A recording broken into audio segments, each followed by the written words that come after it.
আজকে আমি মুরগির গিলা কলিজা এগুলো রান্না করব। আমার কাছে কিন্তু ভীষণ ভালো লাগে মুরগির গিলা কলিজা। আমি এতটা পছন্দ করি সেটা তোমাকে আসলে বলে বোঝানো যাবে না। বিশেষ করে জানো কোনটা ভালো লাগে? মুরগির এই যে গিলা। জানি না কোন অঞ্চলে কি বলে, কিন্তু আমাদের অঞ্চলে, আমাদের রংপুর অঞ্চলে মুরগির এটাকে গিলা বলে। এই গিলাটা আমার ভীষণ ভালো লাগে। মুরগির কলিজা তেমন পছন্দ নয়, এই যে মুরগির কলিজা। তাই আজকে আমি এগুলো কিনতে আমি নিজে বাজারে গিয়েছি। বাজারে গিয়ে একদম মন মতো শুধু মুরগিওয়ালাকে বলছি যে একদম শুধু গিলা দিবেন, কলিজা দিবেন না, কোনো মুরগির গলা, মুরগির হাত পা এগুলো দিবেন না, গিলা দিবেন। আমি এই গিলাগুলো আজকে রান্না করে তৃপ্তি মতো খাবো। তবে যতই বলি ওরা কি আর শুধু আমাকে গিলা দিবে? তা তো দিবে না, ওরা অবশ্যই মিলায় বিক্রি করবে। ওরা বলে যে আপা আপনাকে যদি শুধু গিলা দেই বাকিগুলো কিভাবে বিক্রি করব। এ কারণেই সবগুলো মিলাই দিছে, কিন্তু আমাকে বেশি করে গিলাটা দিছে। কলিজা আর হচ্ছে মুরগির এই যে হাত পা এগুলো বেশি দেয় নাই, কারণ এগুলো আমি দিতে না করছি বলেই বেশি দেয়নি, যেহেতু আমাদের পরিচিত দোকান। এ কারণে আমাকে একটু স্যাক্রিফাইস করছে এবং আমার কথা মতো বেশিরভাগ গিলাগুলোই দিছে, আর এই কলিজা আর হাত পা কমে দিছে। কারণ আজকে আমি তাই সবগুলো নিছি, রান্না করব, ইচ্ছা মতো রান্না করে মনটা ভরে খাবো।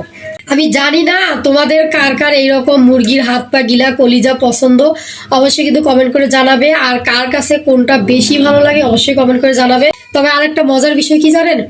আমি যখন এগুলো রান্না করব না, এই রান্নাগুলো হওয়ার পর দেখা যাবে কি জানেন, আমার মেয়ে আর আমি কাড়াকাড়ি শুরু হবে। কারণ আমার মেয়েও গিলা পছন্দ করে, আমিও গিলা পছন্দ করি। এখন দেখা যাবে মেয়ে বেশি খাবে না আমি বেশি খাবো, এগুলো নিয়ে মা মেয়ের শুরু হবে যুদ্ধ। এই যুদ্ধ করতে করতে দেখা যাবে মা মেয়ে ভাগ করে খাবো। তারপরও আমি বলবো আমি বেশি খাবো, মেয়ে বলবে মেয়ে আমি বেশি খাবো। এভাবে করতে করতে দেখা যায় মা মেয়ে বসে একসঙ্গে সুন্দর করে বসে মা মেয়ে খাবো। তাই তোমাদের সাথে শেয়ার করতে চলে আসলাম যে আমার এই পছন্দের জিনিসটা আজকে আমি কি রান্না করতেছি সেটা একটু তোমাদের সাথে শেয়ার করি। এ কারণেই আজকে আমি তোমাদের সাথে এই ভিডিওটুক করলাম। তোমাদের কাছে যদি অবশ্যই ভালো লাগে আমার ভিডিওটা, অবশ্যই লাইক কমেন্ট শেয়ার করে পাশে থাকবা। তোমাদের সাপোর্ট পেলে ইনশাআল্লাহ, আল্লাহ চাইলে আমি অনেক দূর এগিয়ে যাব। সবাই আমার জন্য দোয়া করবে, আমার পাশে থাকবে, যেন আমি অনেক দূর এগিয়ে যেতে পারি। যত ধুচ্ছি ততই যেন ময়লা পানি বের হচ্ছে, কিন্তু মাংস নাকি বেশি ধোয়া যায় না। মাংস বেশি ধুলে নাকি সেটা টেস্ট থাকে না। ধোয়া শেষ। এখন আমি এখানে কয়েকটা আলু কেটে নিয়েছি, এই যে কয়েকটা আলুও দিয়ে দেব। দিয়ে এখন আমি এক এক করে এখানে সব মশলা দিয়ে পুরো মাখায় তারপরে আমি বসাইবো। এখন আমি সব মশলা দিয়ে সুন্দর করে মাখায়া তারপর আমি চুলায় বসাবো।